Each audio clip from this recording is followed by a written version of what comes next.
Hi everyone, it's Melissa here to plan in my happy memory keeping planner. This was a really fun week to document, so much so that I decided to add a happy memory keeping insert. We went to the Murakami exhibit at the Vancouver Art Gallery. All of the displays were massive, beautiful, and they really told a very interesting story. So I decided to add this insert to add some more photos of the many that we took that day. I decided to add these rose gold alpha stickers because I love how big and bold they are, and I really wanted to highlight Murakami, and I always wanted to remember what exhibit we went to. Also on the other side of the page are rose gold accents, so I thought that this would be a good way to tie in that theme together. Although now I'm kind of worried because I took away two M's and two A's, and since my name is Melissa, I feel like I'm going to need those letters, but I'm trying not to hoard stickers, so I just decided to go for it and use them anyway. I got this postcard from the gift shop and I wanted to use it as part of my insert. However, it would not fit along with the two photos that I also wanted to highlight, so I decided to just trim it down a little bit because it didn't take away anything from the image itself. The Octopus Eats Its Own Leg is the name of the exhibit, and I wanted to highlight that as well. I wanted to put a clear sticker in between these two photos, so I wanted to just figure out how to space it just right. I am using Tombow mono adhesive to adhere the postcard as well as all of my pictures to this insert and the weekly spread itself. I love this dry tape runner system versus things like wet glue or other types of adhesive because it's very easy to use, it doesn't make much of a mess, and it's relatively inexpensive. Now I do get questions as to whether or not this memory keeping album will last forever, or if I'm ever worried because they're not being protected the way that Project Life is. I personally love the memory keeping album this way. I like that the photos are tactile and the memories themselves feel a lot more easy to touch and you feel much more connected to them. I have made Project Life albums before, but in general I found them to be very clinical and I didn't feel connected to the memories the way that I do as I'm flipping through my memory planner. Being able to touch the photos or the ticket stubs really bring me back to the event or the places that we've traveled to. In general, I didn't feel very connected to crafting with Project Life cards or documenting my memories that way, so that's why I eventually gave it up and I decided to start memory planning. Now, there are trains of thought about things like backtracking or going back in your memories, but I decided not to do that and to just start from where I was and to move forward from there, and I'm really glad that I did. I think of memory planning past events like my wedding, which was really only 3 years ago, and I don't really feel connected to the event anymore, and I don't think I would do a very good job, nor would I be very passionate to just go back in time and to document these memories. What I like best about memory planning is they celebrate the everyday, and I think that that's really important, and that's what I really like about this type of memory planning. I've found myself to use less and less washi as the days go by, and now this doesn't really stop me from buying the washi, so I feel like I should really use it. I especially love these skinny washi from the Happy Planner. I like how they add a little bit of an accent to your spread without them taking up too much room. Now, what I really like about doing this is I decided to frame my happy memory keeping photos that I participated in for the month of April. I think framing the photos this way will really highlight them and it'll help me really bring my eye to them and try to figure out why I took a photo that day or how I interpreted the challenge that day. So as you can see, I've pre-visualized the spread by taking a pencil and writing down where I would like each photo to go.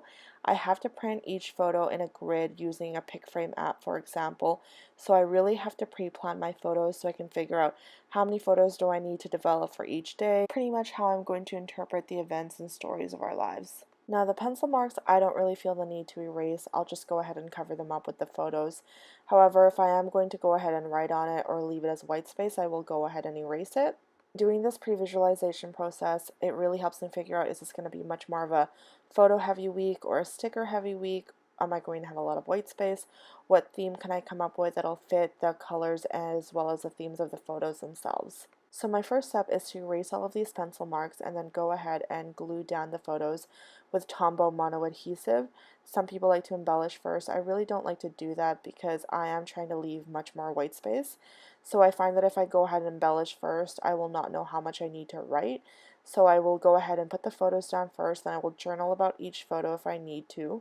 Some photos are self-explanatory. For example, I didn't really feel the need to journal a lot in that Murakami insert because I felt like the photos spoke for themselves. They're just photos I took of the exhibits as well as photos that I took of the tickets. I begged and pleaded with the art gallery to let me keep the hard copy of the tickets, but they would not let me. So I was really grateful that my husband took those photos so I could document those tickets as well. In captioning the photos, I try to ask myself, am I going to remember in a year or two why I decided to take this photo or why it's important to me? And if the answer is not a resounding yes, Then I will go ahead and add a bit of a caption so I can remember why this photo is special or why this moment is special. I like to add photos taken in landscape as well as in portrait, like the selfie that I took of my mom and I, but I don't really like sticking them directly onto the spread. I like for there to be either a sticker or a piece of paper behind it. I just think it really grounds the photo instead of sticking it directly onto the white of the spread. It's also a really great opportunity for me to have a matching element on both sides of my spread. So I'm going to go ahead and use this floral paper behind that selfie as well as of the photo I took in downtown Vancouver. I think this balance is really important in doing any planner spread, be that memory keeping or just general planning. I like the idea that things come in pairs, both on the left and the right hand side, and I just think it's pleasing to the eye to have it that way. Now I wanted to use this flyover Canada ticket that we went to on Thursday, and I wanted it to fit over this quote of the week because I didn't really have a quote of the week. No one really said anything, and I didn't just want to place a quote on there. So I decided to measure it, trim it down. It's just a regular 8.5 by 11 copy paper, but these tickets were e-tickets, and I wanted to print it out and have that as a memento of our time on Thursday. Now that all of my keepsakes and my photos are in place on the spread, I will go ahead and journal. This is what I like to do. I like to go ahead and lay out the photos or any sort of tickets that I have, and then I will take the time to caption if need be on each of the photos. I think of the embellishments and stickers as coming in last, so once I'm done journaling and writing down everything that I want to write down about every single photo, then I can go ahead and embellish if need be. Doing it this way keeps the spread less cluttered, and it allows me to just embellish with purpose instead of just going ahead and sticking a bunch of stickers on, and then I'm going to have to find a way to journal or to talk about each photo after the fact. As you can see, the Canon selfie does not print perfectly, so for example, the photo on Friday doesn't line up perfectly with the box of it itself, and I think that's okay. I don't mind that too much, and I just find a way to embellish or to just work my way around it. I don't really like the instant printers like the zip printer because I don't find the quality to be where I would like it, especially if I want to keep this for a long period of time. Having the gaps allows me to fill in with stickers like I did on Friday where I put so much happy underneath the flyover Canada sticker. So it's really places for me to embellish.